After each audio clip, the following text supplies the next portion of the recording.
All right, Charles, Yes, how are you? I'm living the dream. That's Let me it. tell you. Can't complain? No, I can't actually. Work's good. Yep. Home's good. Got a project on the weekend in the Hunter Valley, which keeps me occupied, Beautiful. keeps my hands going. Beautiful. So I couldn't be happier. Now, we were just discussing before, say your last name. Casuscelli, or if you're Italian, Casuscelli. Casuscelli. Casuscelli. Casuscelli. Casuscelli. That's it. You've got All it. right, very good. And whereabouts are you from in Italy? From Rome. Probably the best city in the world. Oh, undoubtedly. Oh, except you wouldn't want to go there now, of course, because it's in lockdown. I understand. I was there at the end of last year, and it's just magical. There's nothing like it. You know, it's a fabulous place. I mean, I visited Rome twice since I was expelled from Italy in 1963 when we emigrated out to Australia. Yeah. And I remember staying in the middle of Rome, about 100 metres from the Spanish Steps, Wow. at a place called Il Albergo Gregorio, which was where the movie stars of the 1930s used to live.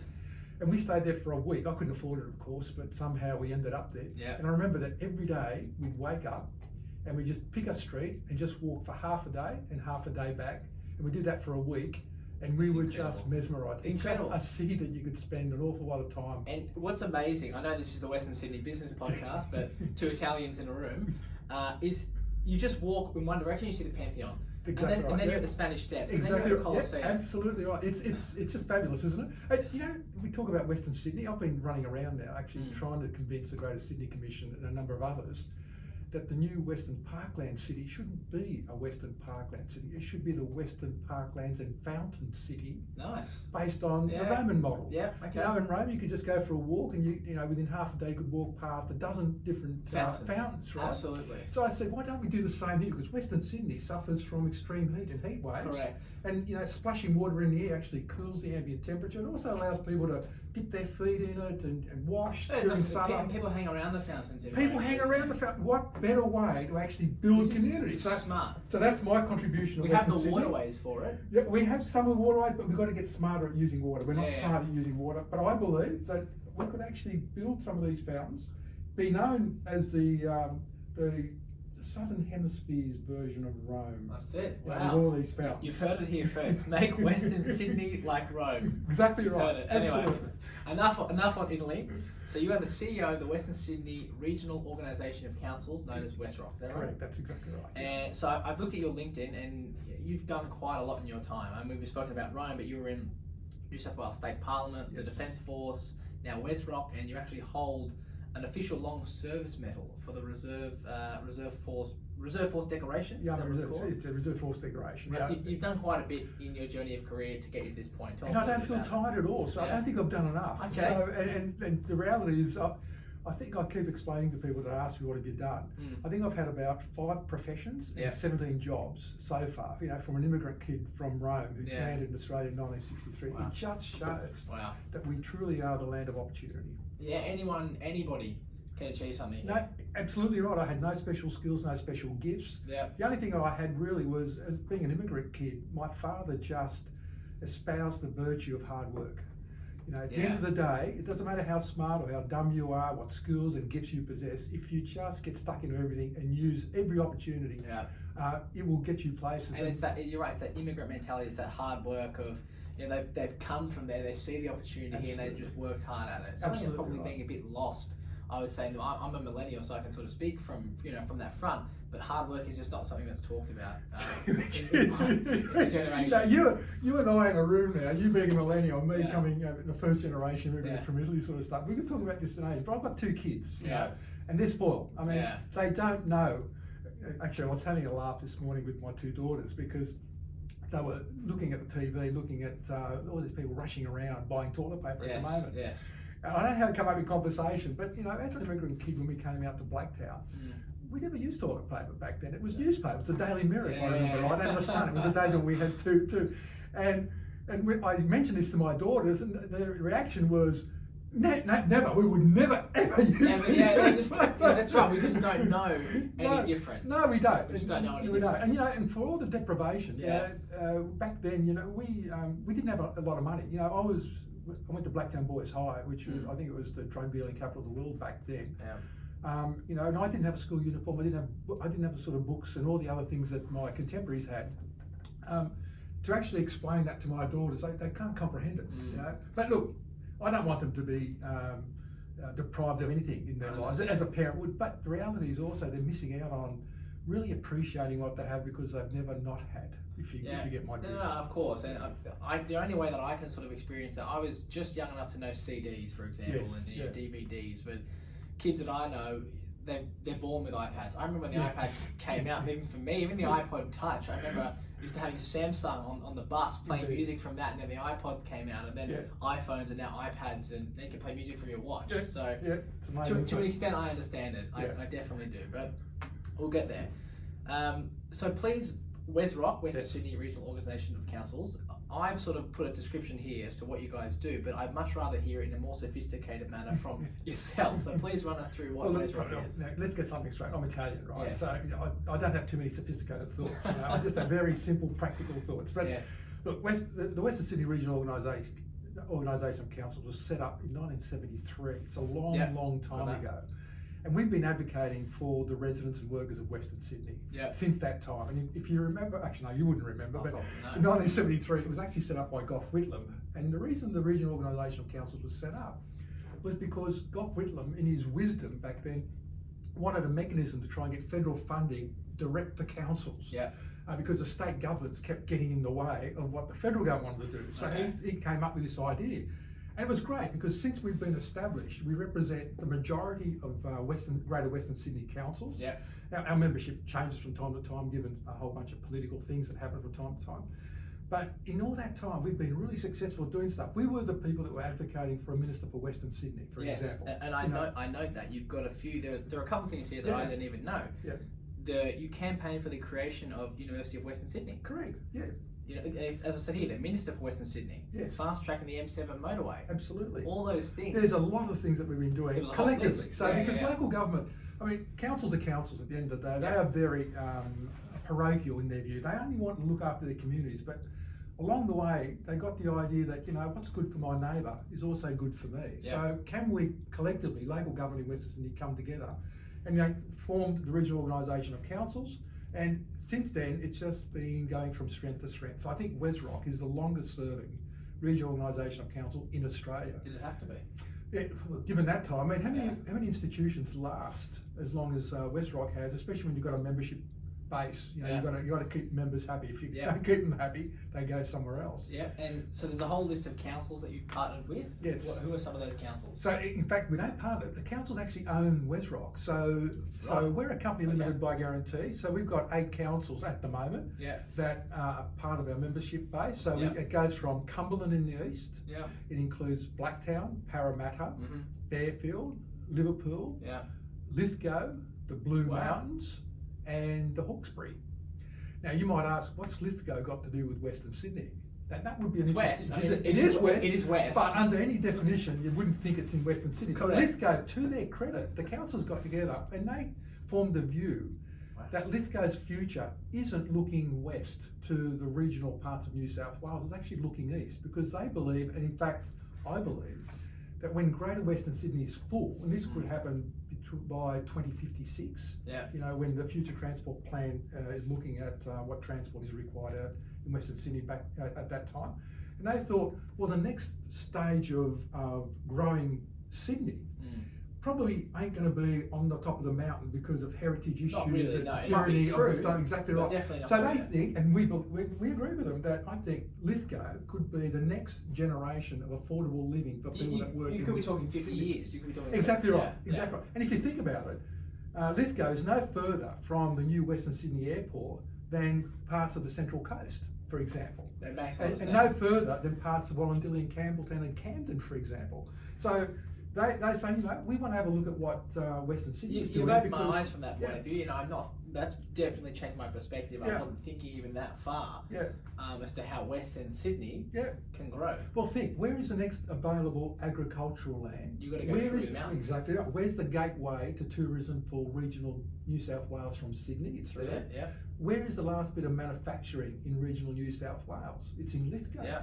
Where is there affordable property so that people can buy and build affordable homes within a reasonable distance? Lithgow, Bathurst, exactly. So you start seeing now why Lithgow's become a member. Yeah, and I think once we get more jobs, once this, I think at the moment it's a bit of a push to sort of get jobs in Liverpool, Western Sydney, all those areas. But in 20 years from now, 50 years from now, you're 100% right. There'd probably be nothing wrong with working in Katoomba. I'm just thinking very, very broadly. Imagine Katoomba becomes a office precinct at some point many years to come. It's got transport, it's got rail, all those things.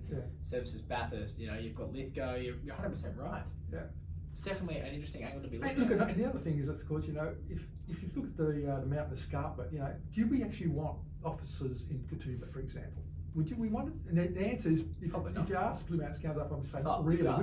We'd rather have something else. We'd like this to be a tourism place, a place where people enjoy the natural environment. But that's okay. You can do that along the escarpment. But if you've got Lithgow on the other side there with reasonably flat lands that can be used for agriculture, for manufacturing, for as a regional centre in its own right. And then, of course, another question comes up, which is, in a future transport system for Western Sydney, in 2056, the reality is that Western Sydney will have the same population as all of Sydney today. Wow. Right? What's that mean? It means that Western Sydney by 2056 has got to have exactly the same transport infrastructure that all of Sydney has today. Now, if you think that's mind-blowing. There is no plans that I've seen in government that addresses that scale of transport infrastructure for Western Sydney, and yet that's what's going to be required by 2056. You're right, there are no plans for that. Well, there sort of are, but they're fall way short of duplicating the capacity of public transport infrastructure on the east. I agree. But then it comes to some really interesting questions. So if you're looking at a transport network for Western Sydney that'll serve as the increased population of Greater Western Sydney and all the jobs that'll be created there, would you stop at the mountains? Or, as someone said, and I totally agree with them, is, well, we've got between now and 2056. Why is it that we don't take some of the machines that are boring tunnels in eastern Sydney today, when they're finished, start them boring a tunnel through the mountains from the Nepean River to Lithgow? What's that mean? It means that you've now connected an affordable area with a bunch of jobs in Greater Western Sydney. Absolutely. But even better than that, it gives you some options for looking at things like the very fast rail initiative that keeps popping up every time a politician wants to say something sexy. Wants to get the votes. So instead of building very fast rail along the eastern seaboard close to the coast, where you've got to go up and down hills, you've got to go through population centres. Imagine if you had very fast rail just on the other side of the ranges. And then you had a spur line that went through a tunnel to service Sydney, which means that the cost of that very fast rail along the eastern seaboard drops dramatically because you've got relatively flat lands on the other side of the ranges, whereas over here you've got some really terrible places to go through. The terrain's going to be terrible. Some really interesting things come up. I'm going to promote this part of the podcast heavily because I think this stuff needs to be talked about. I think so. I think we need a dialogue, because a little while ago, most of the mayors of Western Sydney got together, and the number one issue that they saw for Greater Western Sydney was north-south connectivity and just general access to public transport. 100%. So I think that's got to be talked about far more than we have up until now. No, definitely. Look, I can do a whole podcast on rail. Indeed. So what are some of the more major projects that WesRoc is working on at the moment that you can sort of share with us and talk us through? Well, I won't prioritise it because they're all of equal priority. One of the things that concerns us at WesRoc today is we look at the words fairness and equity in a lot of things that we do. Because there is still today, regardless of the best intent of governments, there is still inequity in spending between Western Sydney and Eastern Sydney.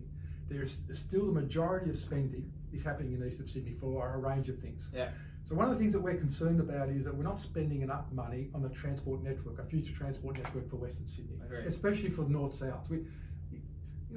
Bureaucrats and ministers get up and they talk about the days of us building rail networks or transport networks from the centre of central Sydney, it's going outward are over. We need to increase connectivity north and south and southwest to northwest and all that stuff. But the reality is all the announcements are all encouraging the same transport connectivity that we said we don't want anymore. So, and the other thing is, of course, in Western Sydney, we have areas of significant disadvantage for all sorts of reasons. We have an obesity and diabetic epidemics in Western Sydney because we don't have an environment which is conducive to active lifestyles, for example. And transport and accessibility is a major one of that. So one of the things that's concerning us at the moment is whatever government's put out in terms of transport plans, we keep saying to them, look, this is great and we should be doing this. But the reality is we're now looking at building shiny new suburbs that gets all the attention, all the money, and all the old established suburbs that have had significant problems over a long, long time, they're going to become even more second rate than the shiny new ones. So when we build stuff, we need to also start building better stuff for established suburbs in Western Sydney. And a prime example of this would be, for example, you know, the government's committed to building a rail line from St Mary's to the airport, right? Stage one of this north-west connectivity. Our argument is, well, that's great to service the airport, and you've got to do that because along the way you'll have stations, you'll have brand new communities, livable communities.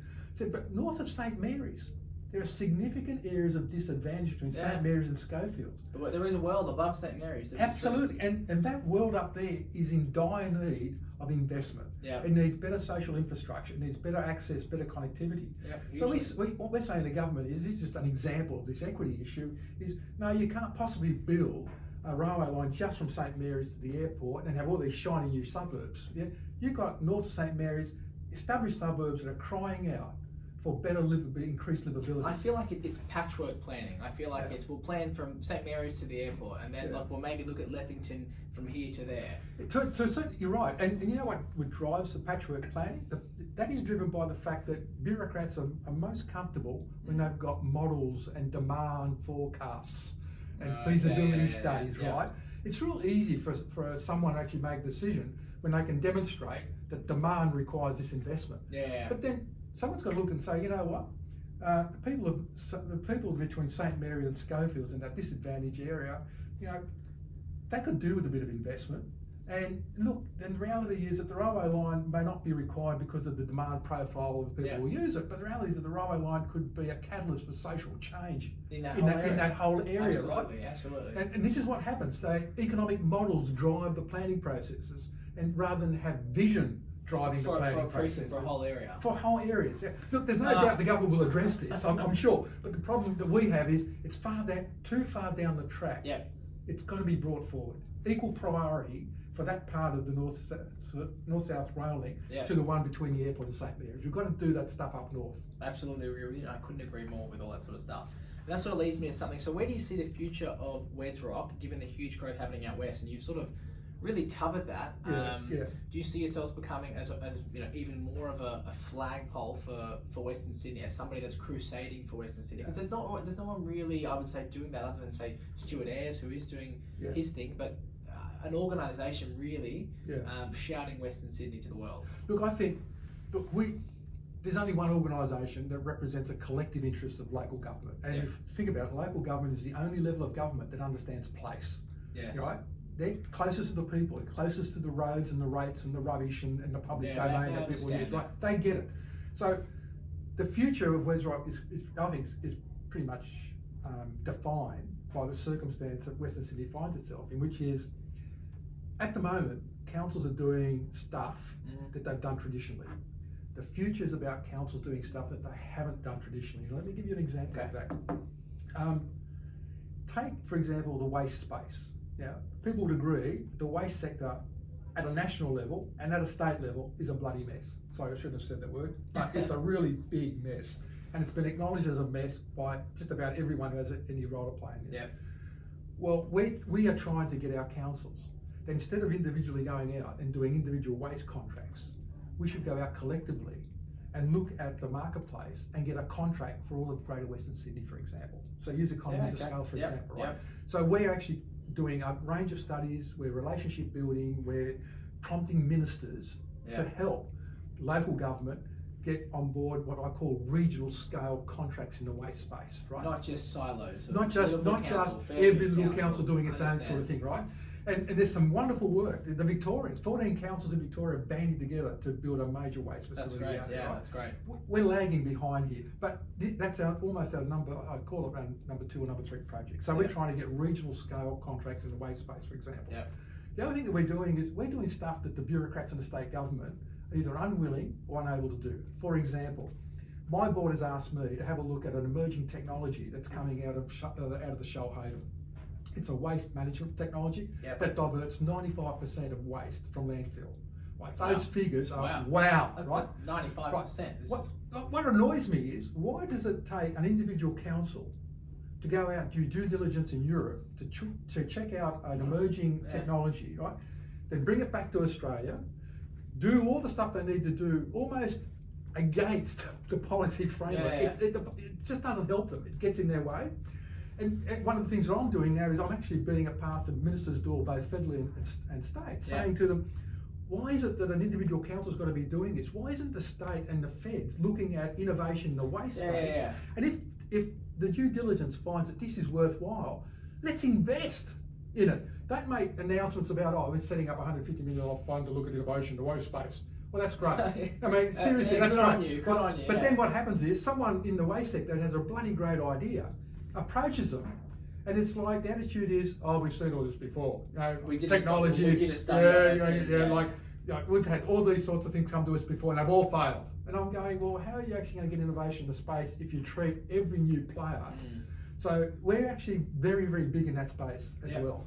One of the other things that we're doing at WesRoc is we're going to establish maybe Australia's best power purchase agreement, where we've banded together, a number of councils come together. We've actually in the stages now of negotiating directly with a builder and operator of a solar farm to be built in regional New South Wales. And we're going to be buying 100% renewable power from a solar farm that otherwise wouldn't have existed without the investment of local government. So we're putting that, and we think that, and the amount of money we're buying that solar energy from these guys will probably set a new benchmark in the marketplace. So, and that's for Western Sydney, the people of Western Sydney. This is for the councils of Western Sydney. So the first step is to actually take up the load of all the council buildings and the facilities in Western Sydney. And then it may or may not come to pass that it may be available for others. But at the moment, it's pretty much a corporate to corporate situation. A good start. It's a brilliant start because it demonstrates that local government can negotiate with the private sector to do stuff that we've never done before, for example. So that's another example of stuff. The other example that I think is worthwhile mentioning is that, the transport networks of the future won't just be provided by government. We've seen privatisation of services and stuff. But already local government is talking about first mile and last mile provision of transport. Now, if you think about it, how do you get people from the railway station to their homes? Walking, first mile, driving, last mile. buses. It could be walking, it could be cycling, it could be common services like an Uber style of thing, an on-demand bus, a whole range of things. But more and more, local government is saying, but hang on, we understand that public domain between the railway station, the bus stop and people's homes more than anyone else. We're more across it.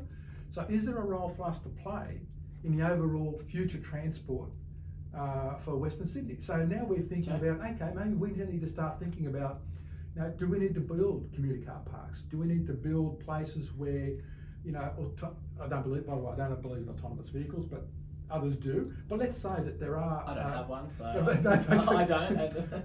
I'm supposed to have one, but it keeps trying to kill me every time I jump into it, but that's something else. So, even local government now is starting to talk about things in the transport space that they haven't done traditionally. So when we look at the transport network for Greater Western Sydney in the future, we've got to look at, what are going to be the dynamics in this?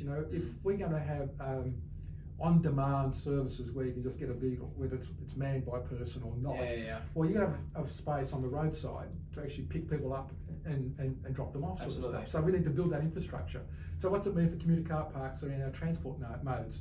The stuff that's been provided by the state government, you and I both know, if you look at, say, the South West Rail, the only thing that's happened down around there is the car parks are full by about 7:30 in the morning. Absolutely full, and then you've got a 1 kilometre walk if you want to park by the roadside. Parking all the way down. So exactly. Rickard Road. So is there a role for local government to do more, or complementary to, or in addition to what the state government does? So these are all questions. I understand. I think a good example of this is probably the Liverpool CBD 15th Avenue Smart Transit Corridor. So there's no connection from Liverpool CBD to Western Sydney Airport.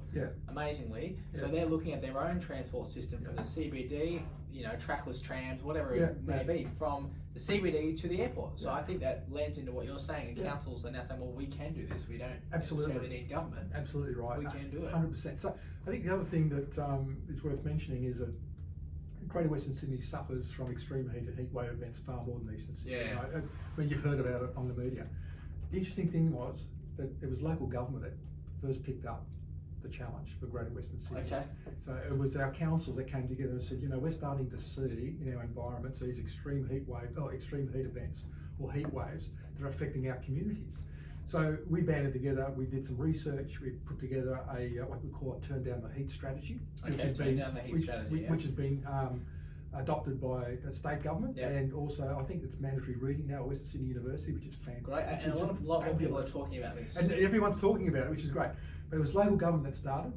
Our advocacy has seen extreme heat wave mitigation things going to the district plans that the Greater Sydney Commission's put in.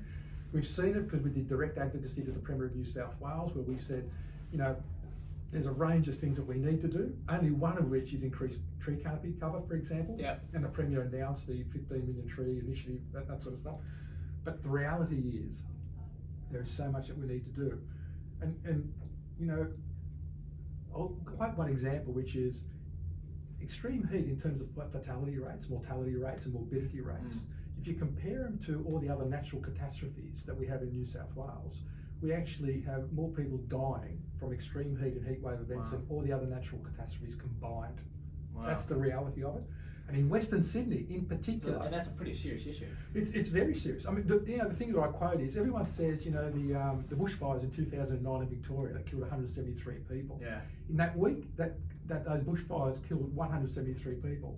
In that same week, 350 people died from the effects of heat wave, the heat wave in that week. Wow. So 3 times the number. But no one's ever heard about that. No one's even heard of that. And the interesting thing is even now, with the latest research, and I think the latest bit of research I saw was based out of Melbourne, by 2050, unless we fundamentally change the way we design and build our cities and our communities, Melbourne, now think of Melbourne isn't Sydney, but in Melbourne by 2050, during a single heat wave event, you'll kill 1,000 people. That's a projection, just out of population growth.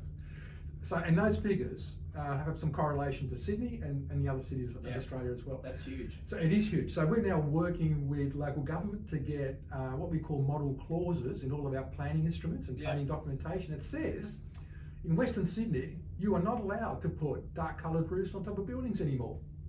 Simple as that, folks. Just as simple. You will not be allowed to concrete 100% of your of the space outside the home, sort of stuff. You'll have permeable material. You'll have green canopy, canopy cover. Because it does become a serious issue in Western Sydney. Penrith was the hottest place in the world at one particular point in time. I think someone said there will be 37 days of greater than 35-degree heat next year or this year in Greater Western Sydney. And there are some magic numbers. I think there's a certain temperature, and I think it's 35 or 36 degrees, somewhere around that, where the body's natural cooling mechanism no longer works effectively. Now, when that happens, everyone who has a pre-existing medical condition, diabetes, obesity, and things like that, the chances of them dying go up by quantum steps. And this is a peculiarly Greater Western Sydney issue. I live at 5 Dock. I've lived in Western Sydney all my life, except very recently. I really don't need an air conditioner at 5 Dock. I understand. And I don't have to worry when I walk to the bus stop that if I'm standing in the midday sun, I'll only be there for 3 or 4 minutes before the next bus comes along. Right? But in Western Sydney, if you miss a bus out of Blacktown or Penrith or some of the other places, and you have to stand in a 40-degree heat day for the next bus, and you're elderly or the young, you'd have a medical episode. And that's something that really needs to be talked about. Absolutely. And I'm glad you guys are pushing it. Now, sort of lends into with the Western Sydney Airport. Initially, what are your thoughts on the Western Sydney Airport coming, and how do you think that's going to change Western Sydney? Look, I think the airport's fabulous. As a concept, as an economic stimulus for Greater Western Sydney, and giving Western Sydney another reason why it should be attractive to investors and industry, both domestic and international, absolutely fabulous, right? But airports have a peculiar thing around them, which is that the benefits of an airport is shared across the region, across all of Sydney. But the burden of an airport is very localised. Noise, increased traffic, and stuff like that. So the challenge for us is to take the opportunity afforded by the airport and making sure we're doing our utmost to mitigate all of the adverse effects to local communities. So we are, if you like, I wouldn't call us a policeman, but we do look at the environmental impact study of the airport. and we have a look to make sure that all the promises made by the federal government and the airport operators, whoever they will be, and the infrastructure builders, that they deliver all the stuff that they've got in there, which mitigates the effects of noise, increased traffic in the local area, and all that sort of stuff. So you guys are the advocate for the people out there. Absolutely. So we it's a great thing. It's going to create jobs. You know, people out there, parents now say to me, you know, it's great because it's another job opportunity for my children, for my grandchildren, that sort of stuff. But in the meantime, we need to live here. So, and if, as long as the government take into account that there are people living at the end of the runways, albeit not so close, which is a great thing. Yeah, they have put restrictions. But we need to do what we can to mitigate the local effects on the local population. And if you do that and you've got them on board, the airport will be very successful. Yeah. Because airports, from studies around the world, don't exist as islands anymore in cities. You know, they integrate highly with the fabric of the local community. I understand. So it's almost like an extension, if like, of community, if it's to work really well. Yeah, if it's done well. Yeah. All right, that's all positive for the airport. Indeed. I think, in summary, to close, what are some of the ways people, you know, listeners, watchers, can get involved with WesRoc? You know, what can they do to at least keep up to date and see what you guys are doing? Well, the interesting thing is that most of everything that we do, direct to communities, we do through our member councils. So there's very little interaction between WesRoc and communities. Understand. Except when we put out media releases and they may read that WesRoc spokesman or our president have said something. What I'd say to our communities is that I would like to see far more collaboration between not only our councils but communities within our local government areas as well. And I keep saying to people, if you're thinking about something or you're about to do something and you're not sure about it, the test that I apply with the stuff that we do here is, if it's good for the region, if it's good for all my neighbours, well, then it must be good for us as individuals. Right? And if it's good for us for individuals, it must also be good for the region. So it's a great philosophy. It's a great, and I think we need to do that. In Western Sydney, we're still not there. You know, we still have too much parochialism around how we deal with issues. And I think what we need to do is look outside our local government areas, our little fiefdoms, and say, you know what, when I make a decision about, whether it be waste, for example, you know, should I be making a decision about waste, or should I actually be making a decision after I consult my neighbours? How can it help my neighbours? Exactly right. So, and I think the greater the collaboration across local government areas, without losing local identity, I mean, we don't have to have councils dissipated into one mega council 50 years down the track. But in terms of the services we provide, our communities don't care where it comes from, as long as it's effective, efficient, cost effective. But they do care about their local identities. So we can split the two. We can maintain local identities and local uniqueness of character, if you like. But all the services we can provide could be at a regional scale. And nobody would know. No one would care. Absolutely right. Charles, thank you so very much. You've given us a great overview of WesRoc. We've had a great discussion, and I look forward to having you on another episode. It's my pleasure. Thanks very much.